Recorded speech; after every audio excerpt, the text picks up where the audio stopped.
Hello, it is not a thunderstorm outside. It is bright and sunny. Doo-doo-doo. Good morning. Good morning. That is. Hang on. Wait. That was my very cryptic beginning for if you hear grumble, grumble, grumble, grumble, grumble, grumble outside. It's people dragging chairs.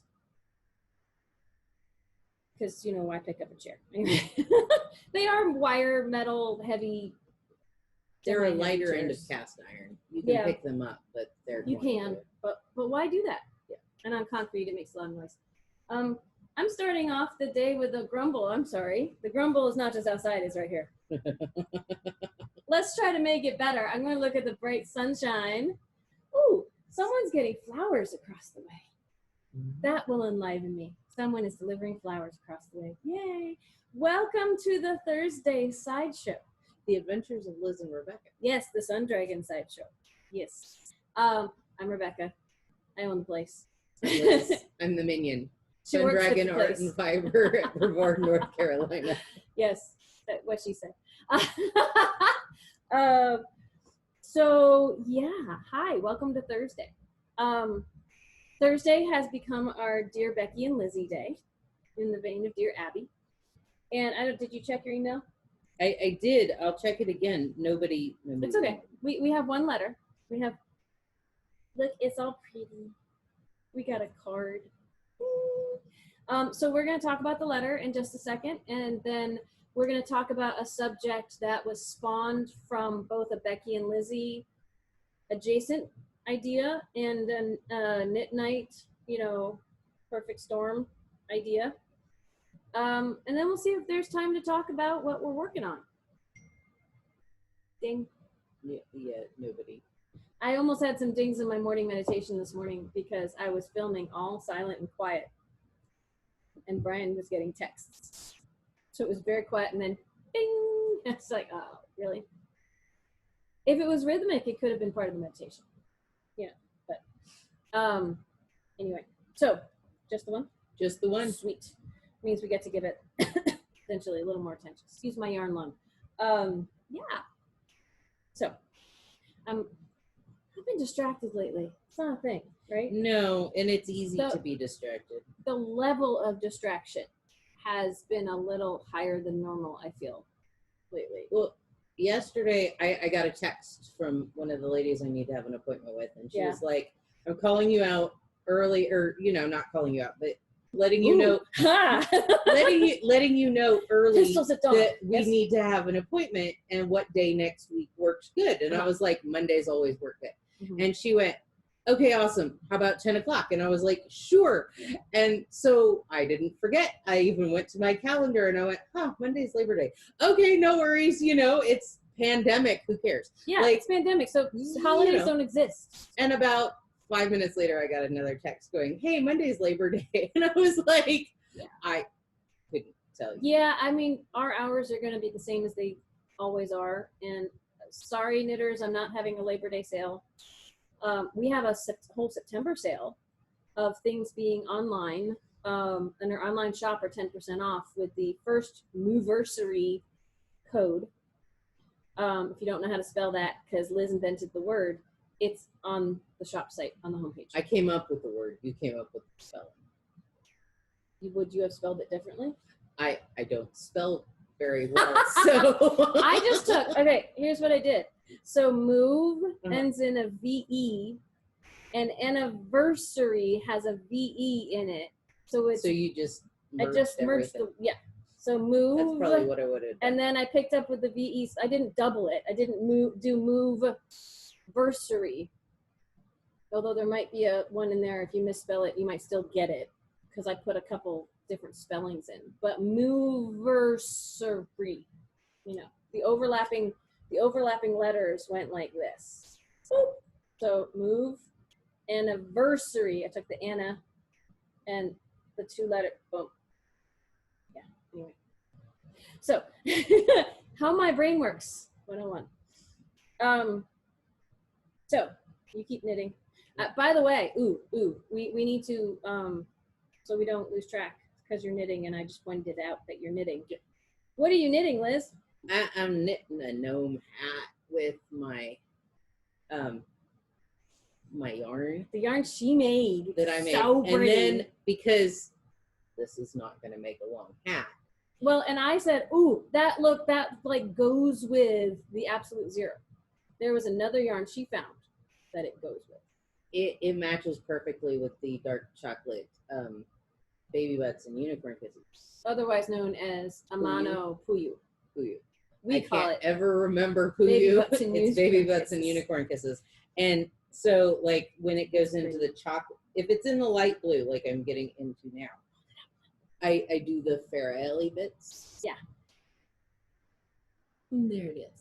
That's and then already. When it's in the chocolate, I alternate this and this, and it matches so well you can't even. You have to look really hard to know what you're looking for.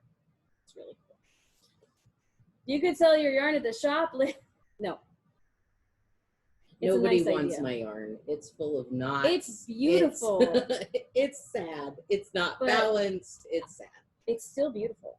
It is. But I've seen the process that goes into hand making yarn. And we wouldn't be able to ask of you what it's worth, because you would have a heart attack. But it's worth that much, which is why it's a special treasure when people spin their own yarn to work with it themselves. Because it's a process. It's a multi-day process. Awesome. Okay. Moving on. It's really cool though. It looks really cool. It makes me wish we had spinning and you know, all the spinning supplies. I'm trying to think of like other words for the spinning process, but it's, you know, the roving carders. The There's carders so and much the blocking. No, not blocking. But I use a blending board. I knew it was a B. It's just, yeah. Well, and the other thing is with roving, like a lot of places, it is such a massive amount that you have to have, because you know, and then you have to have all the scales, and it's like people are like, I want 2 ounces or I want 2 pounds. Yeah. And it's like when people are hoping that we have quilting supplies, like we have a big shop here, I think, but we don't have a big enough shop for that. And honestly, in terms of like, I have quilted, I have attempted to spin. I haven't even really attempted to needle felt. Those weaving I have done a little bit more of. It's hard for me to carry items that I don't feel really well versed to educate others about. Well, and it's hard to do anything justice in teeny tiny amounts, because if you have a little bit of like needlepoint stuff. Yeah, needlepoint and embroidery, that's another one people ask for. You could carry some, like a handful of kits, but you're never going to have the one they're looking for. No. You could carry a handful of colors, but most people want to look at the billion colors that exist. Things like weaving and spinning and needle felting. We brought in some needle felting supplies because people were asking for them. But I'm already running into stumbling blocks of people are asking questions about how to use it and I can't answer them. Or the ones who are really experienced would probably look at what I bought and go, why'd you buy that? Because I don't know the best thing to get. I know things to get. And from the suppliers I have, I can get things. Not everything, but some things. But I feel that knitting and crocheting are my specialties. I know enough about them, and I'm learning more about them every day so that I can impart my wisdom onto you. And we can learn from each other. But the other things people walk up here looking for, I would want to be able to stand behind the products I sell. And if I don't use them myself or know enough about the craft to know what's good and what's not, then I'm not doing anybody any good by carrying those things. Well, and like needle felting, you can carry a few needles, you know, it's smaller bits that are easier. But like, in order to bring any of the other stuff in, we'd have to get rid of so much yarn. Yeah. To do it, and then you have a third yarn, a third this, and a third art supplies, and nobody is happy because you have. I already have people coming up wanting to shop for art supplies because I think the other place in town might be closing its doors, and I'm not able to make them happy because I only have a few basics. Because that was always the intent, was to have a few basics for the tourists or people in town who want to try some stuff out, not necessarily to be a huge warehouse supplier. So anyway, moving on. Now that we philosophize about that. Not that we ever do stuff.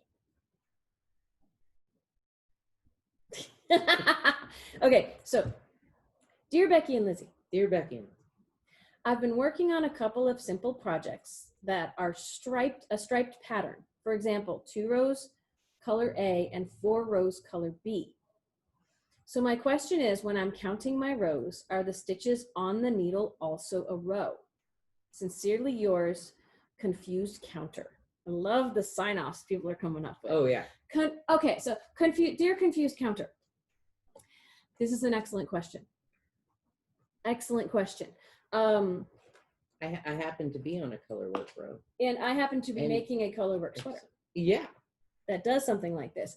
Because it is, I was talking with Liz before we turned on the camera. There are differences in how you count. Definitely. Like if I am just making a solid sweater or a solid scarf, and I'm counting from the cast on row up, the way I keep track, I count my V's. And, or even if I'm changing pattern within that, I count my V's from where the pattern shifted, from where the cast on is, and I do not count what's on my needle, because what's on my needle is going to create the next row of the pattern. So like if I'm supposed to purl 2 rows and knit 2 rows and purl 2 rows, I don't count what's on my needles, because like if I knit 2 rows, then the next row when I purl, what's on my needle becomes that purl stitch that I see. Yeah. So when there's no colors involved, color changing involved, I do not count what is hanging out on the needle. However, this is why it's a really good question. When you're doing color work and you need 2 rows, 4 rows, 2 rows, you do need to count what is on your needle, because what is on my needle is going to create another row of color when it comes off of it. That makes sense. So, so like the one you're working on, what were you going to say for your example? Well, this one I'm doing just like 1 row of Fair Isle. So the 1 row that I'm doing the Fair Isle on, I have to keep that row counts on my needle. Because it'll show up as that row of Fair Isle underneath once it's off the needle, but it's not off the needle yet. So it hasn't, it's happened, but it hasn't shown up to be countable in your work, if that makes sense. Like this right here, I am doing, knocking my microphone, 10 rows of purple, 2 rows of yellow. And if I was just to count my V's underneath, it only looks like I've done 1 row of yellow. I've got 1 row of V's, but I have a row of yellow on my needle. So if I only counted the V's hanging underneath, this is part of like reading your stitches, right? If I only counted the V's that are underneath my needle and not what's on the needle, and I said, I've only done 1 row of yellow then, if I wasn't counting as I went, right? Then if I did another row of yellow and proceeded on to the purple, this would not be balanced. You'd have 3 rows. I would have 3 rows, yes. Math. I got math on that. And so the same thing, especially with the purple, because I can start mindlessly knitting and then go, uh-oh, you know, have I done enough rows of purple?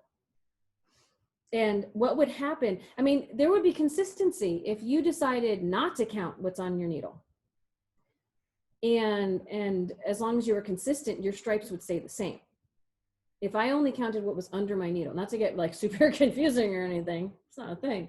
If I was to count only the V's underneath and I waited to switch colors until I had 10 rows of V's, and then I switched to my yellow and I waited until I had 2 rows of V's before I switched my color again, I would actually be having 11 and 3 is what would happen.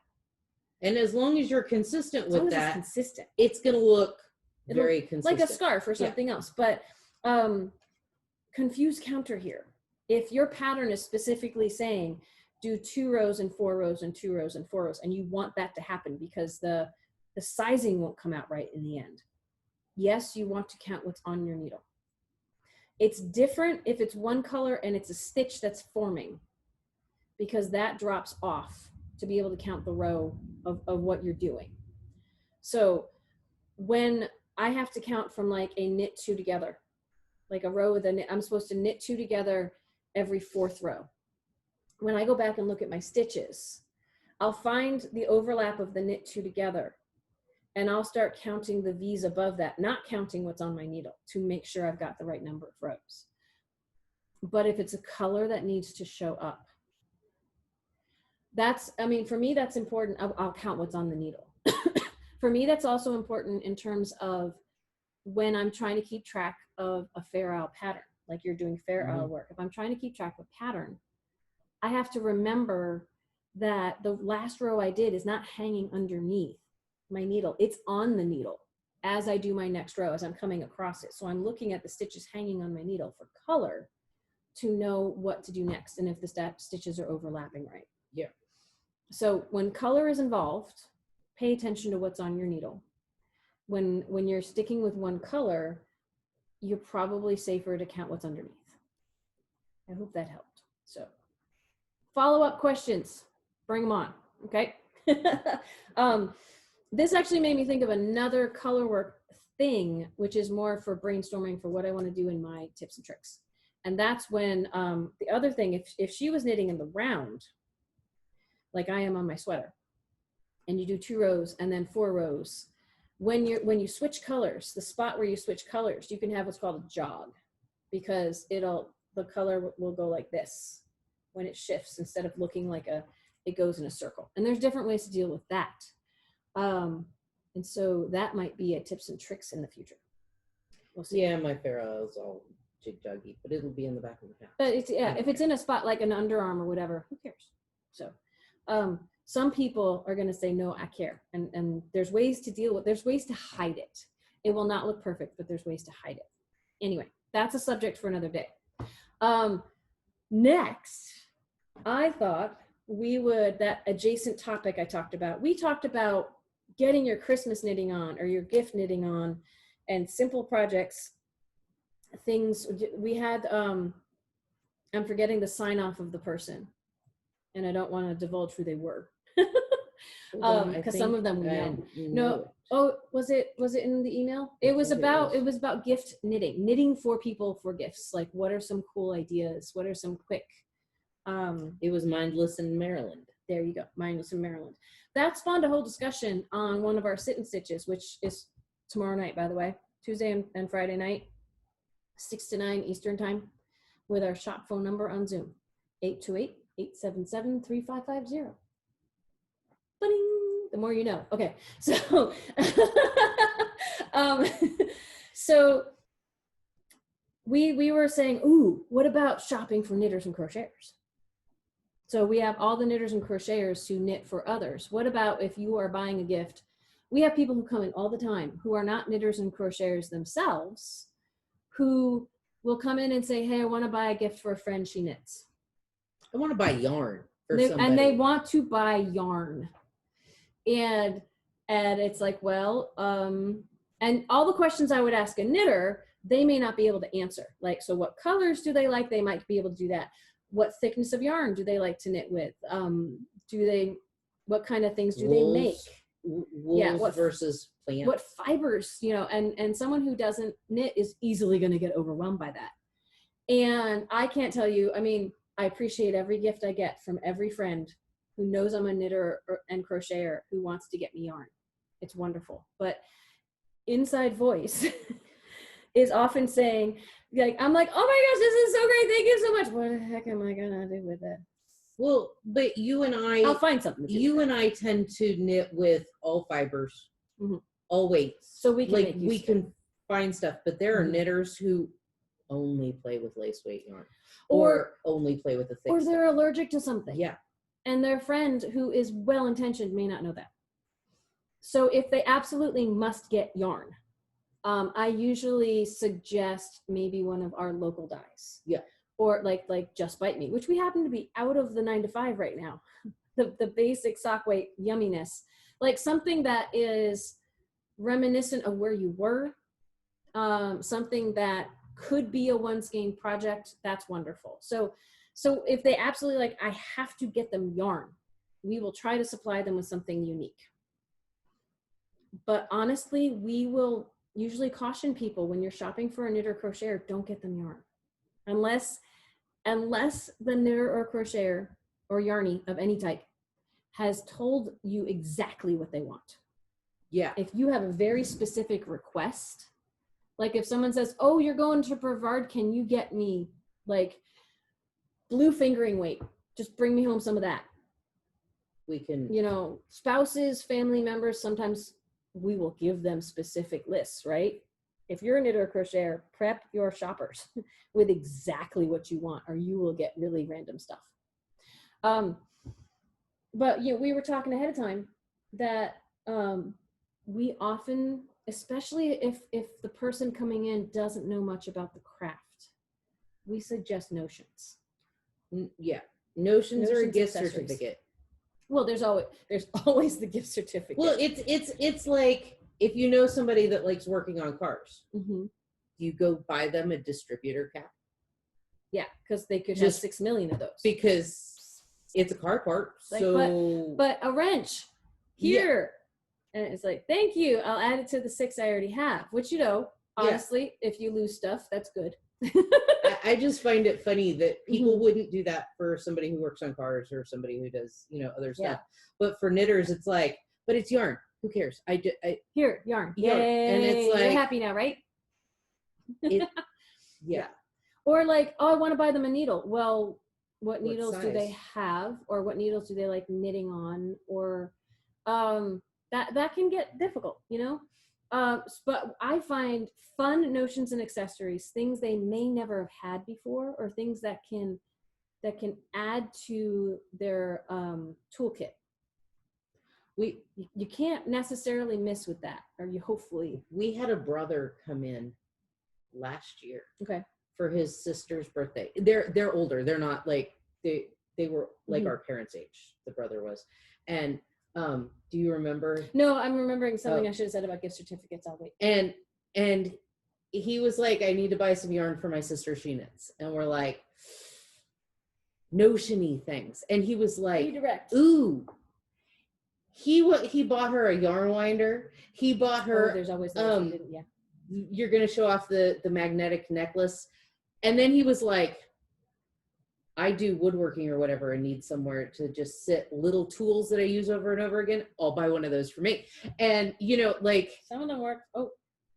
It was just, but he embraced the whole notions. Like, and it was a fantastic goodie bag that he put together for his sister.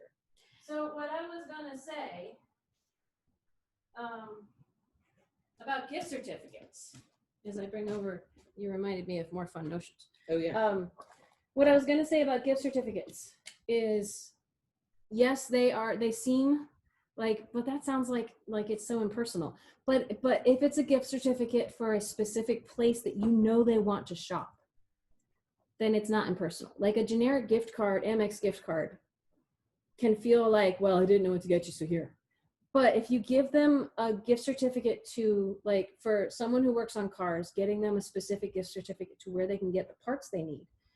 Or a knitter, getting them a gift certificate for a yarn shop, a local yarn shop. I would kill for a gift certificate to a yarn or fabric store. I mean, even if it's my yarn shop. Like when my parents, when I was really hardcore into exercising, and owning a small business curtails that significantly.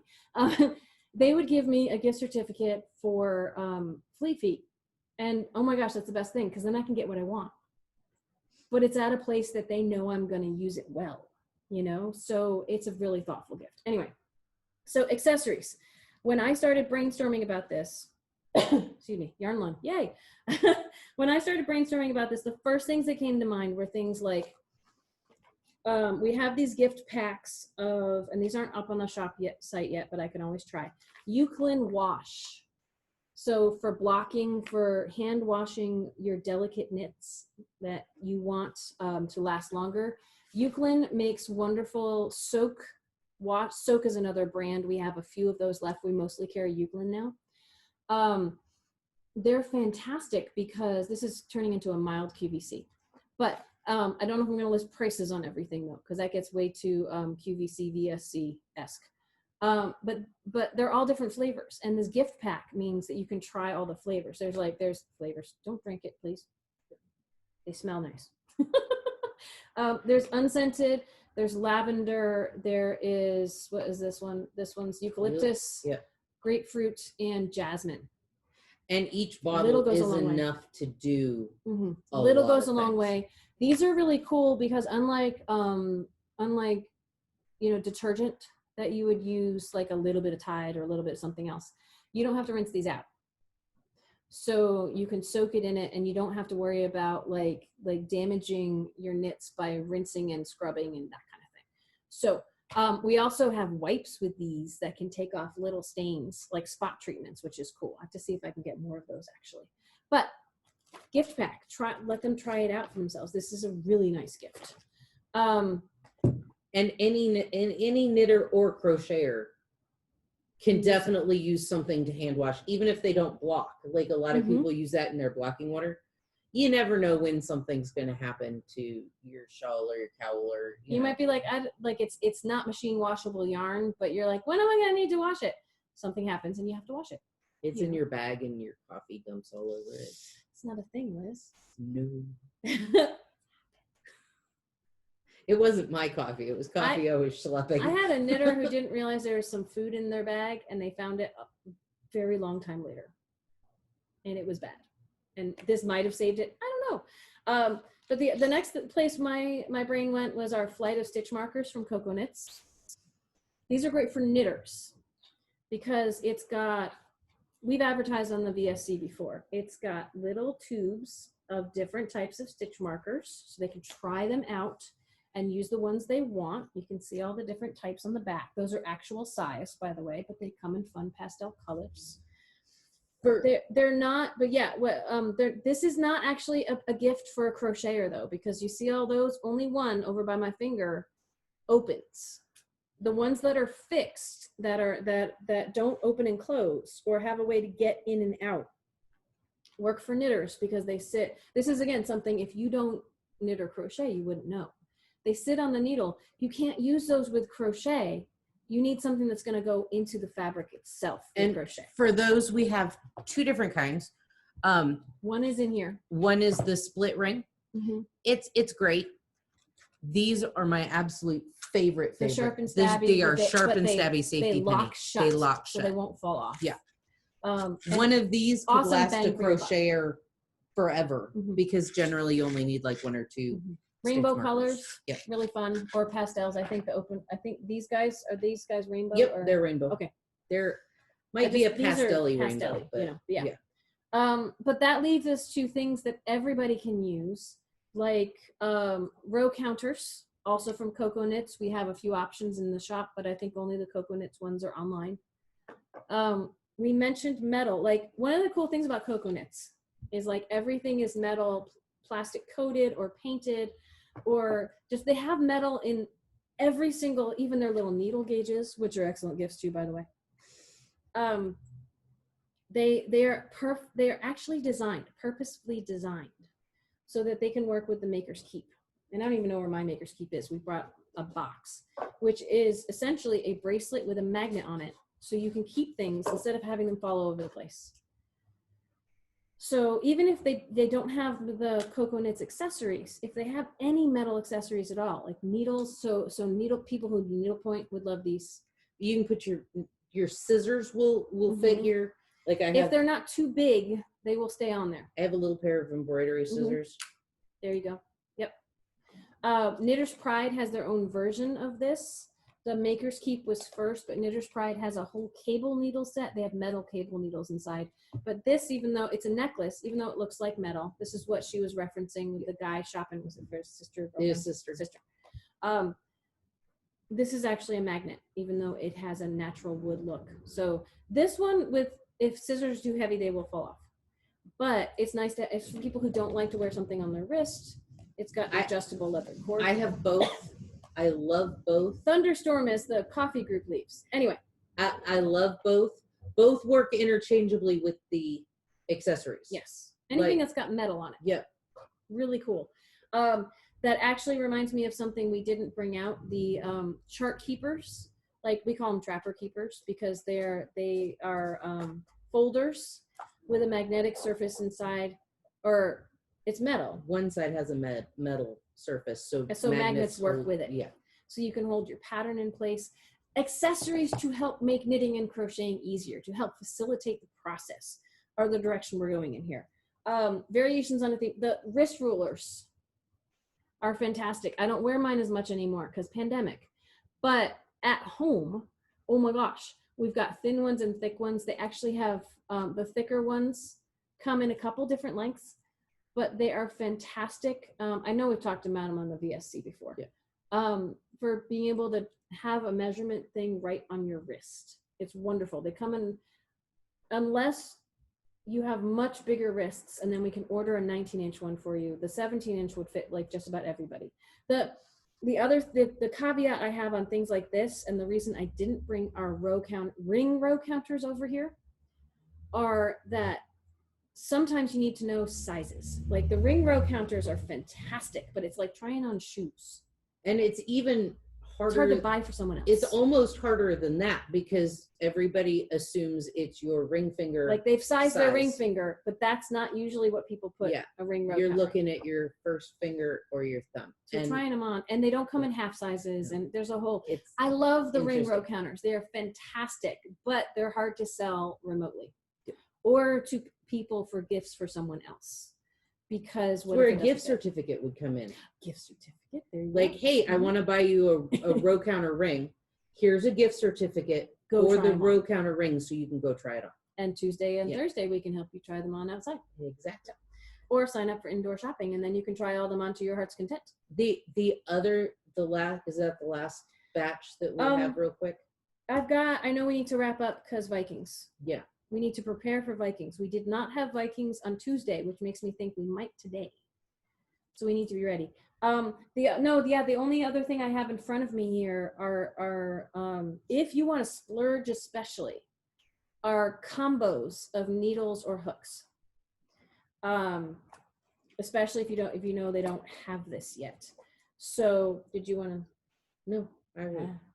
The sets are fantastic. Like a whole set. Oh look. Not gonna go bad.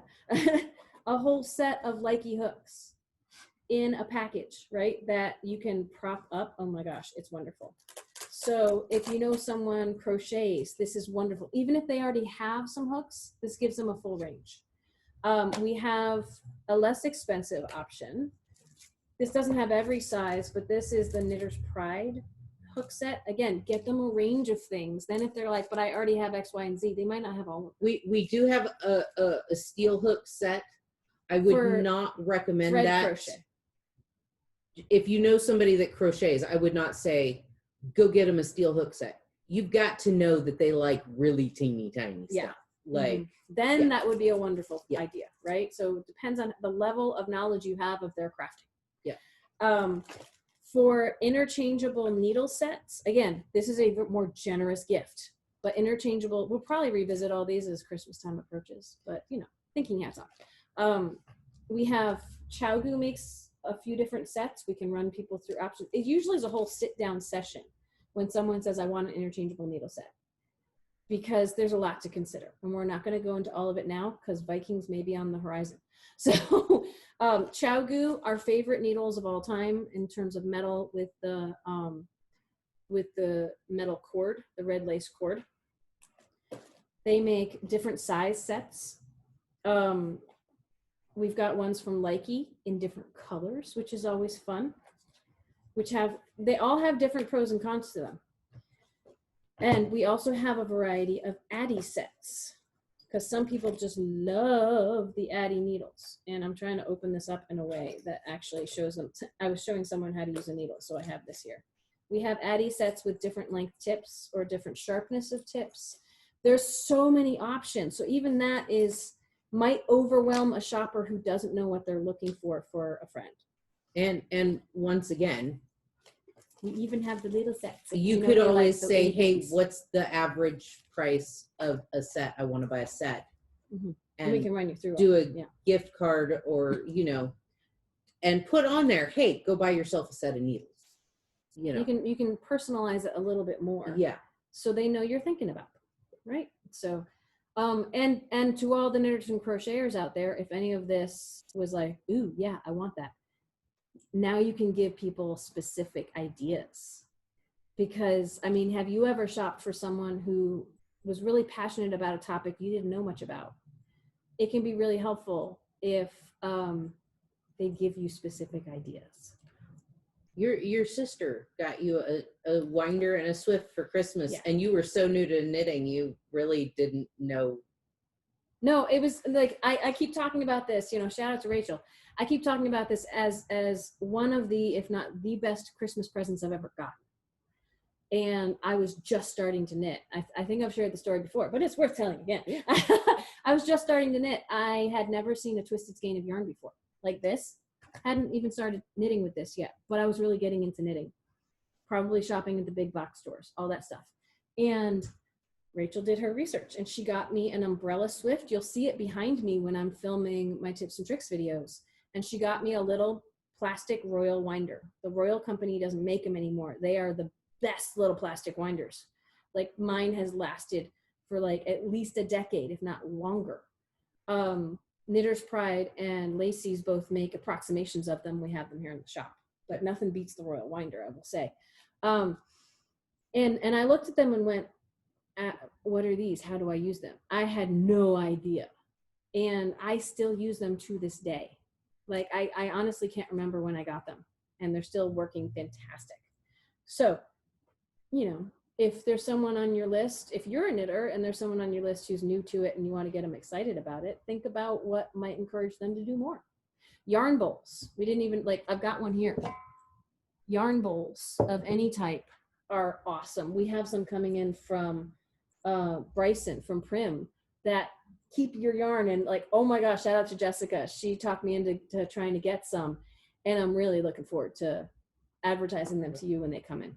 So it'll be fun. It'll be fun. I didn't even show off what I knit, but I didn't really knit very much on what I knit. I'm gonna do one thing here before we go. I took a break to finish my Hotel of Bees. This is the right way. The finishing was putting a little edging on this. It's so fun. We're gonna put kits together for this tomorrow. So look this weekend on our site for kits. This is Crochet for the Hotel of Bees.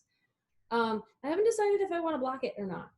I mean, I really don't think it, the yarn and the hook you used is so drapey. I don't think it's gonna do its own thing.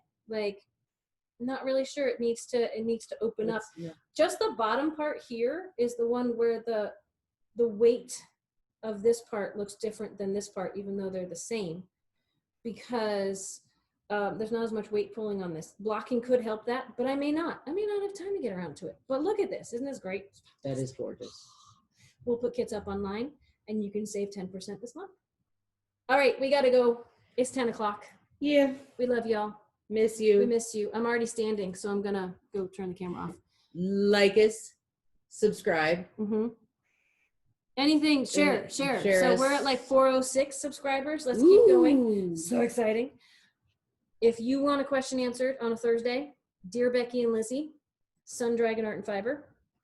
35 South Broad Street. Put her on the spot. Brevard, North Carolina, 28712. Yes. Or email me at liz@sundragonartandfiber.com. Okay. And stay tuned Thursday for more adventures of Liz and Rebecca.